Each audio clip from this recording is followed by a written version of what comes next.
ज्ञान और विद्या के सागर पूज्य गुरुवर अपने असीम अथाह समीचीन ज्ञान के द्वारा हम अज्ञानी जीवों के अंतरंग को सदा सम्यक्त्व से प्रकाशित करते रहें। इन्हीं भावनाओं के इच्छुक गुरुवर के पावन पवित्र चरणों में कोटि कोटि नमोस्तु। तो द्रव्य परावर्तन में जो शरीर के योग्य पुद्गल वर्गणाएं हैं उन्हें हम नौकर्म द्रव्य वर्गणाएं कहते हैं, उसकी मुख्यता है, अथवा जो कर्म के योग्य व कर्म वर्गणाएं हैं उनकी मुख्यता है, जिसे हम कर्म वर्गणाएं कहते हैं। ये द्रव्य परावर्तन में ये आता है। क्षेत्र परावर्तन में आकाश का यह क्षेत्र पूरा लोकाकाश का एक एक प्रदेश का स्थान आता है। वह पूरा का पूरा स्थान जन्म मरण करते हुए एक एक शरीर के साथ में वह ग्रहण कर चुके हैं और हर एक स्थान को हमने पूरा कर लिया है। उस क्षेत्र परावर्तन में हमने कोई ना कोई जीव बनकर के कोई ना कोई आयु के साथ में कहीं ना कहीं हर एक स्थान को हमने अपना जन्म स्थान और अपना मरण स्थान बना लिया है। इसका नाम है क्षेत्र परावर्तन। मतलब लोक का एक कोना भी नहीं बचा कहीं भी जहां पर हमने किसी ना किसी रूप में जीव बन करके उस स्थान पर उस अवगाहना के साथ में हमने जन्म मरण न किया हो। ये क्षेत्र परावर्तन में गिना जाता है। और काल परावर्तन में ये उत्सर्पणी और अवसर्पणी के कालों में समयों में हमारा जन्म मरण होता है। इसको जो हम गिनते हैं ये काल परावर्तन में गिनते हैं। सुन रहे हैं? कितने हुए?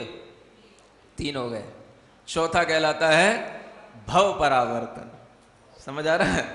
भव परावर्तन में क्या होता है? मान के चलो नरक से शुरू करते हैं। नरक की जगन्य आयु 10,000 वर्ष की होती है। इससे कम आयु नरकों में नहीं मिलती है। 10,000 वर्ष की आयु के साथ में कोई नारकी जीव वहां उत्पन्न हुआ, अपनी आयु पूर्ण करके मरण को प्राप्त हुआ। अब वो जब कभी फिर से 10,000 वर्ष की आयु प्लस एक समय के साथ में वह आयु के साथ में जन्म ले वहां पर, तो वो उसमें काउंट होगा। और ऐसा करते करते एक समय अधिक, 2 समय अधिक, 3 समय अधिक, ऐसे समय अधिक होते हुए सेकंडों तक, मिनटों तक, फिर घंटों तक और वर्षों तक भी पहुंचते पहुंचते उसकी आयु बढ़ती चली जाए। माने 10,000 वर्ष में 1 वर्ष, 2 वर्ष, 3 वर्ष बढ़ाते बढ़ाते वो 11,000 वर्ष, फिर 12,000 वर्ष, ऐसे करते करते जो वहां की उत्कृष्ट आयु है नरकों की 33 सागर की, वो पूरी की पूरी आयु पूर्ण कर ले 10,000 से लेकर के 33 सागर तक की। उसमें जितना समय लगेगा वो एक उसका नरक का भव पूरा कहलाएगा, है ना। अब इसी तरीके से त्रियंश भव को पूरा करने के लिए उसे त्रियंश की जो जगन्य आयु है, जिसे हम क्षुद्र भव कहें या अंतर मुहूर्त प्रमाण कहें, वहां से लेकर के पुनः वह त्रियंश बने, 1 समय अधिक आयु वाला, 2 समय अधिक आयु वाला, और ऐसे करते करते 3 पल्ल की जो उत्कृष्ट आयु है उतने तक का जब वह सभी आयु वाला त्रियंश बन जाएगा, जगन्य से लेकर के उत्कृष्ट तक का, तो एक त्रियंश का भव पूरा हो जाएगा। त्रियंश का भव परावर्तन पूरा होगा। इसी तरीके से मनुष्य की भी जगन्य आयु अंतर मुहूर्त होती है और उत्कृष्ट आयु 3 पल्ले होती है। तो वह जगन्य से लेकर के उत्कृष्ट तक के सभी आयु के साथ में जन्म ले ले और मरण को प्राप्त हो ले, तब उसके लिए मनुष्य भव संबंधी परावर्तन पूर्ण होगा। और देवगति में भी जगन्य आयु 10,000 वर्ष की होती है और उत्कृष्ट आयु, चूंकि मिथ्या दृष्टि जीव ही इस तरह के परावर्तन करेगा, तो वह 31 सागर तक की आयु में वह प्राप्त कर सकता है। 10,000 वर्ष से लेकर के 31 सागर तक की आयु को प्राप्त करता हुआ निरंतर एक एक समय की आयु बढ़ता हुआ वह देवगति को जब प्राप्त करके पूरी 10,000 वर्ष से लेकर के 31 सागर तक की आयु का पूर्ण कर लेगा, तो उसके लिए एक देव भव संबंधी परावर्तन पूर्ण होगा। और चारों गति संबंधी इस भव परावर्तन को जब आप एक साथ काउंट कर लोगे और इनको मिला लोगे, तो ये एक भव परावर्तन कहलाएगा। कुछ समझ आ रहा है? ये भव परावर्तन कहलाता है। समझ आ रहा है? देवों में 33 सागर की आयु तो अनुदिश और अनुत्तर विमान वालों में सम्यक दृष्टि जीवों को मिलती, इसलिए उनकी गिनती नहीं की जाती। जो मिथ्यात्व के साथ में बार बार इस तरह से उस आयु के साथ में जन्म ले सकें और 31 सागर तक आयु को बढ़ाते हुए पूर्ण कर लें, इस तरह के जीवों ने अपनी आयु को पूर्ण किया है और कर लिया होता है। और ये जब इस तरह से पूरी चारों गतियों संबंधी जगन्य से उत्कृष्ट आयु पूर्ण हो जाती है तो वो एक भव परावर्तन गिना जाता है। समझ में आ गया? ये भव परावर्तन इस तरह से हर जीव कर चुका है, सब कर चुके हैं। बिना किए हुए संसार में कोई नहीं रहता है। जितने भी तीर्थंकर बने हैं वे भी कर चुके हैं पहले, उसके बाद में तीर्थंकर बने हैं। समझ आ रहा है? अधिकतर सभी के लिए बहुत कम एक्सेप्शनल जीव होते हैं जो ये भव परावर्तन या पंच परावर्तन से रहित हों, बहुत कम जीव होते हैं वो। अधिकतर जीव जो संसार में हैं वो सारे के सारे जीव इसी तरह के परावर्तनों को प्राप्त करते हैं। और ऐसा परावर्तन जो हम एक गिन रहे हैं, एक भव परावर्तन या एक काल परावर्तन, समझ आ रहा है, ऐसे परावर्तन भी अनंत हो चुके हैं। हमें एक ही कठिन लग रहा है, समझ में आ रहा है कि ये तो बहुत बड़ा टाइम होएगा, ऐसा कैसे हो सकता है। तो एक तो पूरा हो ही चुका है, लेकिन एक के साथ में ऐसे अनंत भी परावर्तन पूरे हो चुके। इतना समय हमारा इस संसार में जन्म मरण के साथ व्यतीत हुआ है। यह संसार भावना में ध्यान रखना है। समझ में आ रहा है? फिर अंत में आता है भाव परावर्तन। कैसे समझ आएगा आपको भाव परावर्तन? है ना, भावों की महिमा ही अलग है। भावों से जो कर्म बंद किए जाते हैं वो भाव, मान लो ज्ञानावरणी कर्म है, उसकी जो जघन्य कर्म की स्थिति बंद है, उसका जो जघन्य स्थिति है वहां से शुरू करते हैं। तो जिस ज्ञानावरणी कर्म की जघन्य स्थिति को बांधने के लिए जो हमारा कसाय भाव होगा और जो उस समय पर उस कर्म में जो अनुभाग पड़ेगा वो, और उस समय पर जो योग स्थान होगा, योग हमारा होगा वो, इन चार चीजों को ध्यान में रख करके ये भाव परावर्तन को समझाया जाता है। ये समझाना और समझ पाना कठिन होता है। समझ आ रहा है? फिर भी आप समझने की कोशिश कर सकते हैं, है ना। नहीं समझ में आए तो सुन भी सकते हैं, बार बार सुनेंगे तो समझ में आ भी सकता है। चार चीजें हैं, एक तो स्थिति, कसाय अध्यवसाय स्थान, अनुभाग अध्यवसाय स्थान, और उसके साथ में योगों के स्थान। क्या होता है? जिस कसाय के साथ जिस स्थिति का जघन्य बंध हमने किया, जिस अनुभाग के साथ किया, उसको तो अभी कांस्टेंट रखो। योग स्थानों में वृद्धि प्रारंभ करो। जिस योग स्थान के साथ में हमने जो स्थिति का बंद किया था उसमें अब योग स्थान बढ़ाओ। एक एक एक एक ऐसे योग स्थान करते हुए जगत श्रेणी के असंख्यातवें भाग प्रमाण उन योग स्थानों की जब वृद्धि हो जाए तब जाकर के एक अनुभाग का अध्यवसाय स्थान आप आगे बढ़ाना। समझ आ रहा है? जब अनुभाग अध्यवसाय स्थान एक बढ़ जाए तो फिर पुनः वही प्रक्रिया शुरू करना, योग के स्थानों को फिर से, और वो योग के स्थान जो है, चार स्थान उनकी वृद्धि होती है और चार स्थान उनकी हानि होती है। चार स्थान का मतलब होता है असंख्यात भाग वृद्धि, संख्यात भाग वृद्धि, संख्यात गुण वृद्धि, असंख्यात गुण वृद्धि। ये चार योग स्थानों में वृद्धियां होती हैं। तो इस तरह की वृद्धियां जब एक बार हो गई तो अनुभाग अध्यवसाय स्थान एक से दूसरी बार दूसरा अनुभाग अध्यवसाय स्थान आएगा। फिर उसके साथ भी पुनः यही प्रक्रिया अपनाना है और जो जगत श्रेणी के असंख्यातवें भाग प्रमाण योग स्थानों को बढ़ा करके फिर अध्यवसाय, जो अनुभाग अध्यवसाय स्थान है, उसको फिर एक बढ़ाना है। ऐसे 1 2 3 4 अनुभाग अध्यवसाय स्थान बढ़ते बढ़ते लोक प्रमाण, असंख्यात लोक प्रमाण जब अध्यवसाय स्थानों, अनुभाग अध्यवसाय स्थानों का क्रम पूरा हो जाए तब जाकर के एक कसाय का अध्यवसाय स्थान बढ़ाना है। समझ आ रहा है? फिर कसाय के भी अध्यवसाय स्थानों को इसी तरीके से असंख्यात लोक प्रमाण बार तक ले जाना है और हर बार में अनुभाग अध्यवसाय स्थान असंख्यात लोक प्रमाण बढ़ेगा और जगत श्रेणी के असंख्यात में भाग प्रमाण योग स्थान बढ़ेंगे। इस तरह से जब कसाय के भी अध्यवसाय स्थान असंख्यात लोक प्रमाण पूरे हो जाएंगे, उसके बाद में जो जगन्य स्थिति थी वो वही है। उस जगन्य स्थिति में एक समय अधिक स्थिति का बंद किया जाएगा। फिर उसके साथ में जो कसाय के अध्यवसाय स्थान होंगे, अनुभाग के अध्यवसाय स्थान होंगे, योग के होंगे, वो उस दूसरी स्थिति के अध्यवसाय स्थान कहलाएंगे। और फिर उस स्थिति के साथ भी यही क्रम फिर पूरा किया जाएगा। और इस तरह से ज्ञानावरणी कर्म की जगन्य स्थिति से लेकर के मोहिनी कर्म की उत्कृष्ट स्थिति तक सभी प्रकार की स्थितियों को बांधने तक के जो भी स्थितियों के भेद होंगे, उन सब स्थितियों में जितना समय लग जाएगा उसका नाम है एक भाव परावर्तन।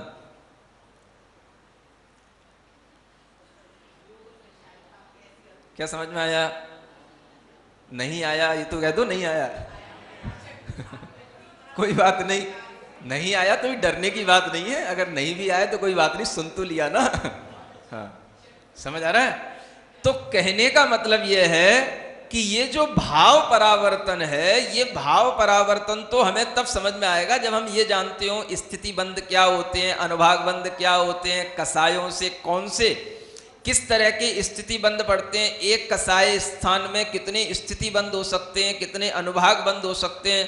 ये सब जब सिद्धांत पढ़ोगे तो आपको समझ में आएगा। इसी का नाम है भाव परावर्तन। मतलब यह है कि अगर हम एक स्थिति को पुनः एक स्थिति से एक समय अधिक की स्थिति बांधते हैं तो उसमें हमें इतने परावर्तन पूरे करने पड़ जाते हैं। माने कि उसमें योग के स्थान असंख्यात और असंख्यात लोक प्रमाण, अनुभाग के अध्यवसाय स्थान असंख्यात लोक प्रमाण, कसायों के अध्यवसाय स्थान जब पूर्ण हो जाएंगे तब जाकर के एक स्थिति बढ़ने का नंबर आएगा। और ऐसी स्थितियां बढ़ते बढ़ते असंख्यात स्थितियां हमको बढ़ानी है, क्योंकि वो जगन्य से लेकर के उत्कृष्ट तक बढ़ाने में वो स्थितियों में असंख्यात स्थितियां बढ़ जाएंगी। इतने असंख्यात विकल्प बढ़ाने में जितना समय लगेगा उसका नाम है भाव परावर्तन। समझ में आ रहा है? अब थोड़ा सा इनमें अगर आपको काल की दृष्टि से समझना हो कि कौन सा परावर्तन सबसे बड़ा है, तो आचार्य कहते हैं भाव परावर्तन में काल सबसे ज्यादा लगता है। सबसे बड़ा परावर्तन कौन सा है? जिसमें सबसे ज्यादा समय लगता है वो भाव परावर्तन। उससे कम समय लगता है भव परावर्तन। उससे भी कम समय लगता है काल परावर्तन में। उससे भी कम समय लगता है क्षेत्र परावर्तन में। और उससे भी कम समय लगता है द्रव्य परावर्तन। समझ आ रहा है? हाँ, ये इसी क्रम से है, द्रव्य, क्षेत्र, काल, भव और भाव। अगर द्रव्य से शुरू करेंगे तो उससे अनंत गुणा काल, क्षेत्र का है उससे अनंत गुणा काल, काल का है उससे अनंत गुणा काल, भव परावर्तन का उससे अनंत गुणा काल, भाव परावर्तन। ऐसा समझना, माने भाव परावर्तन सबसे बड़ा परावर्तन है। ये कहलाता है पंच परावर्तन। सुन लिया? इसका नाम है संसार। मतलब कि संसार में द्रव्य को, क्षेत्र को, काल, भव और भाव को लेकर के ऐसी कोई स्थिति नहीं है कि जो भाव हमने न किया हो अनंत बार। समझ आ रहा है? जिस भव में जन्म ना लिया हो, माने जिस आयु के साथ में हमने जन्म ना लिया हो अनंत बार, जिस समय पर हमने जन्म ना लिया हो अनंत बार, और जिस क्षेत्र में जन्म ना लिया हो अनंत बार, और जिस शरीर को ना भोगा हो अनंत बार। समझ आ रहा है? इसलिए आचार्य कहते हैं इस संसार में ऐसा कोई भी द्रव्य नहीं है हे प्राणी, हे जीव, जिसको तूने अनंत बार ग्रहण करके न छोड़ दिया हो। समझ में आ रहा है? भुक्तो जिता मुहुर्मोहान मया सर्वे पिपुदगला उच्छिष्टेस्यो तेष्वद्य मम विज्ञस्य का स्पृहा। ये इष्टोपदेश के वचन है आचार्य पूज्यपाद महाराज के। क्या कहते हैं? भोग करके छोड़ दिए हैं। भुक्तो जिता, मोहर माने बार बार, मोह वसात सर्वे पुद्गला, जितने भी पुद्गल हैं हमने अपने मोह के कारण से सब पुद्गलों को ग्रहण करके छोड़ दिया है। अब उन पुद्गलों में सब आ गया, शरीर जिससे बन रहा है वो, और शरीर को बनाने वाले जो पुद्गल हैं वो। समझ आ रहा है? माने ऐसा कोई भी भोजन, फल, फ्रूट, उनमें जो भी पुद्गल हैं वो भी हम सब अनंत बार खा चुके हैं। माने जो भी आज हम खा रहे हैं, एक तरह से देखा जाए तो वो हमारा ही छूटा हुआ है जो हम बार बार खा रहे हैं। समझ आ रहा? हमारा इसलिए कह रहे हैं कि हर व्यक्ति अपना अपना भी अनंत बार खा चुका है और दूसरे का भी छोड़ा हुआ अनंत बार खा चुका है, क्योंकि उसने सबका खा रखा है। अपना भी खा रखा अनंत बार और दूसरे का भी खा रखा अनंत बार। समझ आ रहा है? नया तो कुछ भी पुद्गल बचा ही नहीं है। समझ आ रहा है? हाँ, आप कहते हो नई सब्जी, नया फल, नई चीज, नया तो कुछ भी होता ही नहीं है। इतना संसार में भ्रमण हो चुका है और पुद्गल तो उतना ही है। अच्छा, वनस्पति के रूप में ढलने वाला जो पुद्गल होगा वो उतना ही होगा। शरीर के रूप में ढलने वाली जो वर्गणाएं हैं वो उतनी ही होंगी जितनी हैं। तो उन्हीं शरीरों को बार बार हम दूसरे की भी शरीर की वर्गणाओं को बार बार ग्रहण कर चुके हैं। समझ आ रहा है? जिस वर्गणाओं से, वर्गणा माने पुद्गलों का, स्कंधों का समूह समझ लो। तो वो जो जितनी वर्गणाएं हैं वो वर्गणाएं जिनसे आपका शरीर बना है उनसे हमारा भी शरीर अनंतवार बन चुका है, और जिससे हमारा शरीर बना है उससे भी आपका शरीर अनंतवार बन चुका है। इसलिए किसी को देख करके ये मत सोचो कि इनका शरीर बहुत अच्छा है या इनका शरीर बहुत खराब है।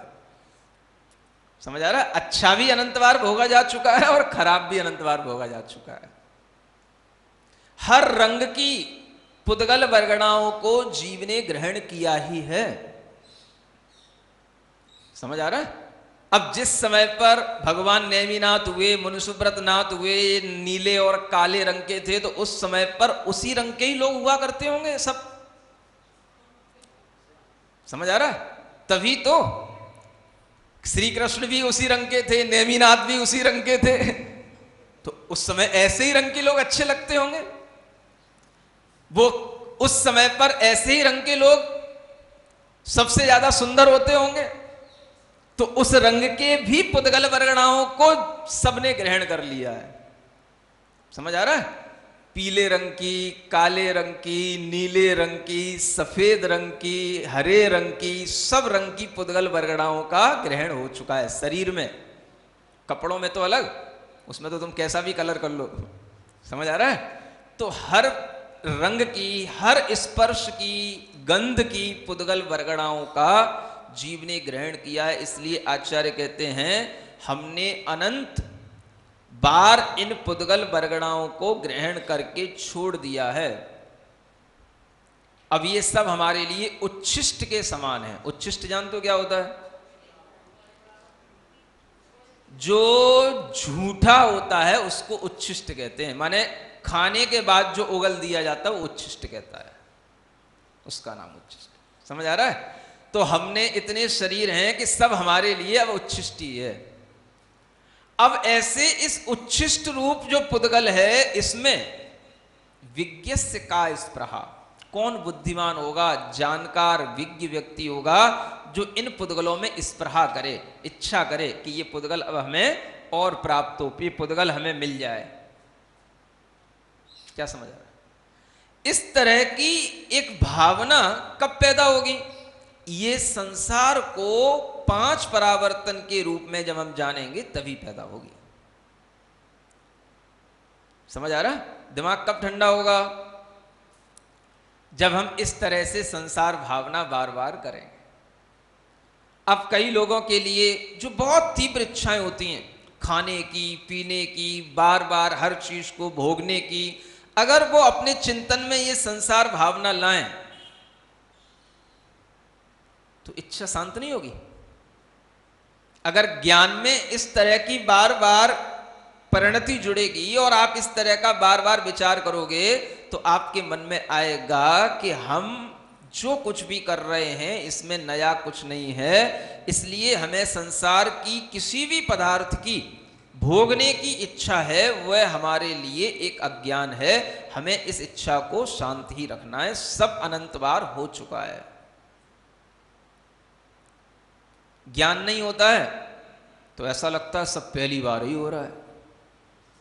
शरीर पहली बार मिला, जवानी पहली बार मिली, पहली बार सुंदर शरीर मिला, पहली बार ही ऐसे भाव मिले, पहली बार ही सब भोगने को मिल रहा है, पहली बार ही सब देखने को मिल रहा है। ये कब समझ में आता है? जब ज्ञान नहीं होता। अगर ये संसार भावना पढ़ लोगे और 5 परावर्तन के संसार को याद रखोगे तो ये पहली बार जो हो रहा है इस बात को छोड़ दोगे। समझ आ रहा है? हर चीज में जहां पहली बार ये ना कह करके क्या बोलना चाहिए? अनंतवा बार, ये बोलना चाहिए। समझ आ रहा है? हाँ, शादी हो रही है, पहली बार हो रही है, लड़की देखी, पहली बार देखी, अरे अनंत बार हो चुकी, अनंत बार मिल चुकी, हर एक को अनंत बार भोगा जा चुका। ये भाव करो तभी कुछ आपके विचार भीतर से ठंडे होंगे। समझ आ रहा है? कोई भी चीज है खाने की, पीने की, सब अनंत बार खाई जा चुकी है। ऐसी कोई भी चीज नहीं है जो कोई भी नई चीज बनकर के आ रही हो। नया फल है, नई ब्रांड है, नया पैदा हुआ है। नया क्या पैदा होगा भाई? जो पुद्गल है वो पुद्गल ही तो परिवर्तित होकर के अपना बस स्वरूप बदलता रहता है, लेकिन वह पुद्गल जिससे हम पहले भी इन चीजों का सेवन कर चुके वो पुद्गल तो वही रहता है।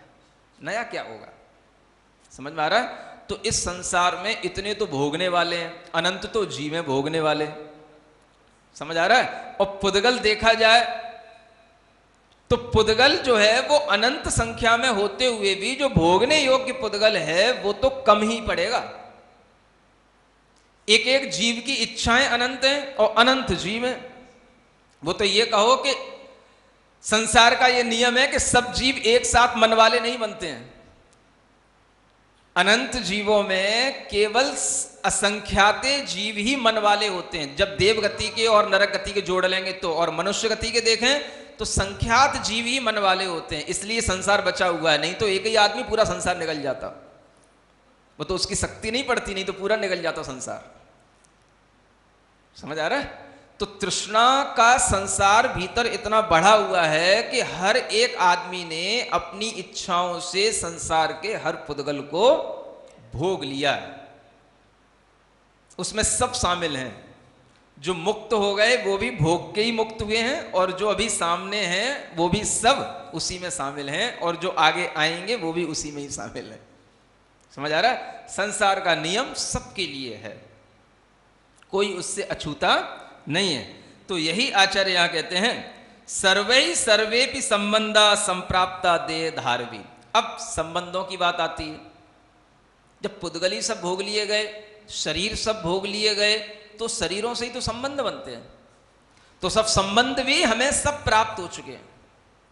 आज हम छोटी छोटी बात पे रो सकते हैं, हमारे चाचा चले गए, हमारे ताऊ नहीं है, कि हमारा लड़का नहीं है, कि हमारी नानी चली गई, कि हमारे दादा नहीं है, कि हम अनाथ हैं, कि हम ये हैं, कि हम वो हैं। समझ आ रहा है? जबकि सब संबंध हर जीव के साथ में अनंत बार हो चुके हैं। अब कौन से संबंध पे क्या रोना? समझ आ रहा है? ज्ञानी जीव तो हमेशा यही सोचता है कि हमारा किसी से कोई भी संबंध नया नहीं है। अज्ञानी जीव होता है तो उसके जाने के बाद में दुख अपने अंदर ले आता है। समझ में आ रहा है? अभी अभी एक विद्वान का है ना देहांत हुआ है, और एक विद्वान ने अपनी काया छोड़ी है। तो आपके लिए यह भी ध्यान में रखना चाहिए कि उनके जो परिवार के लोग हैं या उनसे पढ़ने लिखने वाले जो लोग हैं वो क्षणभर के लिए थोड़ा व्याकुल तो हो गए, और होना स्वाभाविक भी है। लेकिन ये सोचो कि यदि कोई विद्वान है जिसने अपने अंदर ज्ञान की परिणति ऐसी पैदा की कि जो अपने ज्ञान के साथ जिया और उसने दूसरे को ज्ञान दिया, तो उसके अंदर इतना मोह नहीं होता। चले जाने के बाद में जो लोग अभी नहीं गए हैं वो ये सोच करके मोह को प्राप्त होते हैं, इतनी जल्दी क्यों चले गए? समझ आ रहा है? ये सोचने में आता है, ये हमारे मोह के कारण से सोचने में आता है। आप लोगों को तो ये सोचना चाहिए कि वह जो रतनलाल बेनाडा जिनका नाम था, वह एक अच्छे प्रतिष्ठित परिवार के थे और इतने अच्छे परिवार में जन्म लेने के बाद भी व्यक्ति अपना पूरा जीवन शास्त्र स्वाध्याय में लगाए, जिनवाणी के संस्कार अपने अंदर, ज्ञान के संस्कार अपने अंदर अर्जित करने में लगाए, ये बहुत पुण्य की बात होती है, हर किसी के बस की बात नहीं होती है। समझ आ रहा है? और इस तरीके का भाव अगर आप उनसे सीखेंगे तभी आपके अंदर भी कोई ज्ञान के संस्कार आएंगे, क्योंकि ज्ञान के संस्कारों से अगर हमने एक जीवन भी अपना व्यतीत किया है तो वो कहीं ना कहीं हमारे लिए अगले भव में अपने आप वह ज्ञान के रूप में उभर के आएगा। इसको बोलते हैं ज्ञान का संस्कार। हमेशा वह शास्त्रों की ही चिंता में रहते थे। शास्त्र में, इस शास्त्र में क्या लिखा है, आचार्य महाराज ने इसके विषय में क्या चिंतन दिया है, महाराज हमारे पास आते थे, महाराज आपका क्या चिंतन है इस विषय में, तो वो हमेशा उनके अंदर शास्त्र की चिंता रहती थी। इसको चिंता का मतलब चिंतन को ही चिंता कहते हैं। समझ आ रहा है? आचार्यों ने लिखा है विरति रतुला शास्त्रे चिंता, हमेशा विरति रखो अतुल वृत्ति, माने अतुलनीय आपके अंदर विरति होनी चाहिए और शास्त्र में चिंता होनी चाहिए। ये ऐसे भाव हैं जो भाव किसी बड़े पुण्य के फल से हमारे अंदर आते हैं। तथा करुणा परा, फिर उसके साथ में करुणा के, दया के भाव होना। तो जिनवाणी की प्रभावना के भाव होना, जिनवाणी का व्याख्यान दूसरे के लिए करके सुनाना, लोगों को सही गलत का सही ज्ञान देना, ये अपने आप में जो सम्यक ज्ञान की बात होती है, यह गृहस्थों में भी देखने को मिलती है। और जैसा हम सुना करते हैं कि गृहस्थों में भी सम्यक ज्ञान होता है, ये हमें अभी वर्तमान में भी ऐसे गृहस्थों में दिखाई दिया है और देता है। तो आप लोग भी ऐसे ही सदगृहस्थ बने, मोह में व्याकुल ना हो, ना उनसे पढ़ने वाले पाठक और ना उनके परिवार के लोग ये सोचें कि हमें भी इसी तरह का संस्कार, इसी तरह का ज्ञान अर्जित करना है जिससे हम अपनी आत्मा का कल्याण कर सकें। तो इस तरह की भावना से ही हमारे अंदर कुछ इस मनुष्य जन्म की सार्थकता होगी। इसलिए यहां कहा जा रहा है कि कोई भी ऐसा संबंध नहीं है जो संबंध हमने कभी प्राप्त न किया हो सकता है कि ऐसे विद्वानों से भी हम कई बार पढ़ चुके हों, समझ आ रहा है, लेकिन फिर भी हमारे अंदर सम्यक ज्ञान की जो तीव्र भावना है वो ना आई हो। और हो सकता है कि अभी तक ना आई हो, इस जन्म में आ जाए। ऐसा भी नहीं कहा जा सकता है कि जो अभी तक ना हुआ वो इस जन्म में नहीं होगा। लोग यही सोच के निराश हो जाते हैं, जब कोई लोग पंच परावर्तन का वर्णन पढ़ते हैं तो यही सोच के निराश हो जाते हैं, अच्छा 31 सागर की आयु, अनंत बार, एक एक सागर में एक एक समय होता है, इतना सब हमने प्राप्त करके और पूरा भव परावर्तन पूरा कर लिया। अब 31 सागर की आयु प्राप्त करने वाला कौन होगा? समझ आ रहा है? गृहस्थ नहीं होगा, मुनि महाराज होंगे। मुनि के बिना 9वें ग्रह में कोई पहुंच नहीं सकता। हाँ, तो समझ लो आप। तो कई लोग इसी चिंता में पड़ जाते हैं, निराश हो जाते हैं, अरे तो फिर व्रत लेने से क्या होगा, मुनि बनने से क्या होगा। अरे पगले, जब होगा तो इसी से होगा। वो तो तेरी बुद्धि ठिकाने पर लाने के लिए है, रोने के लिए नहीं है। परिणामों को निर्मल बनाने के लिए है, शांत रखने के लिए है कि अब और कोई भी तरीके का भाव मत कर, सम्यक्त्व का भाव अपने अंदर ला, जिस सम्यक्त्व के कारण से ये संसार मिटता है।